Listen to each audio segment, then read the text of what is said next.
कि ओम नमः शिवाय शंभो, ओम नमः शिवाय, ओ महादेवा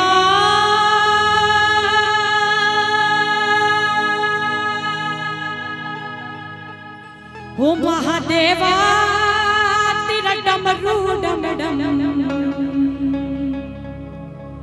डम डम बजता जावरे हो।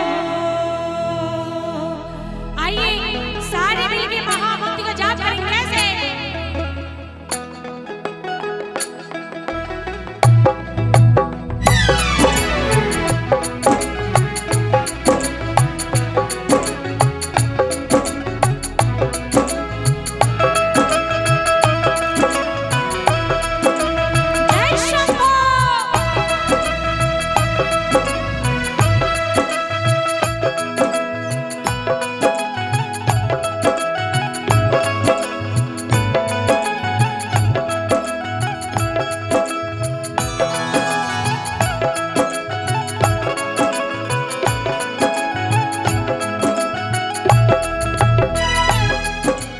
सबदाना रखवाला उसी पे जी डमरुआ वाला जी डमरुआ वाला ऊपर कैलाश रहना भोलेनाथ जी। भैया जो नारद शिव जी पपिया जो मारदा जी पपिया जो मारदा बड़ा ही ख्याल मेरा भोलेनाथ जी।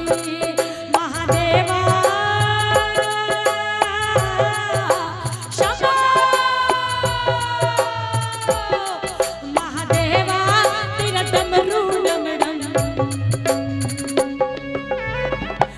बजता जागरे हो।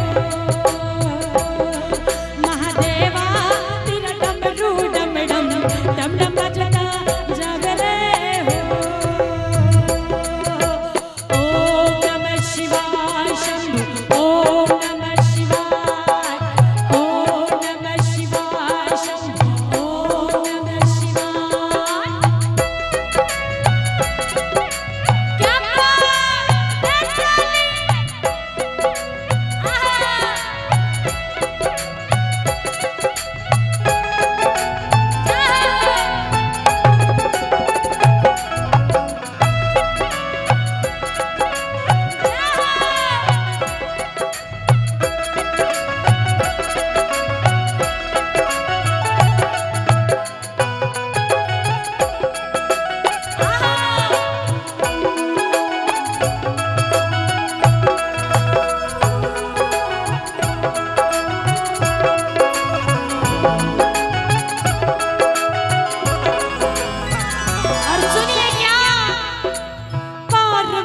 बोली शंकर से सुनिए भोलेनाथ जी। क्या बोली और कैसे बोली सुनिए।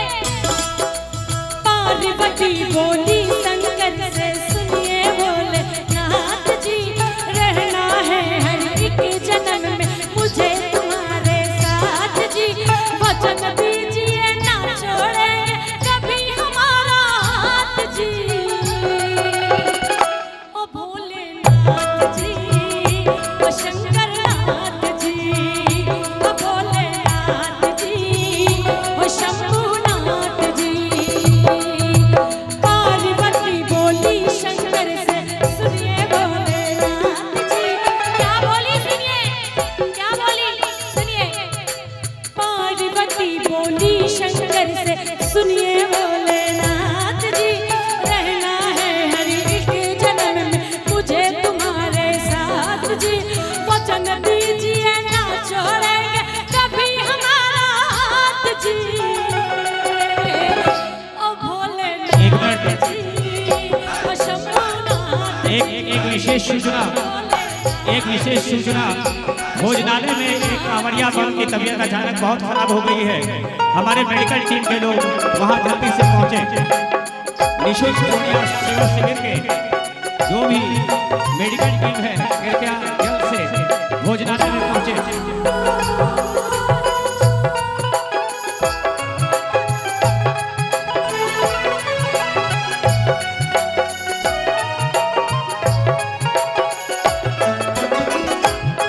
कृपया 1 मिनट बंद कर दें, 1 मिनट बंद करें। Ambulance driver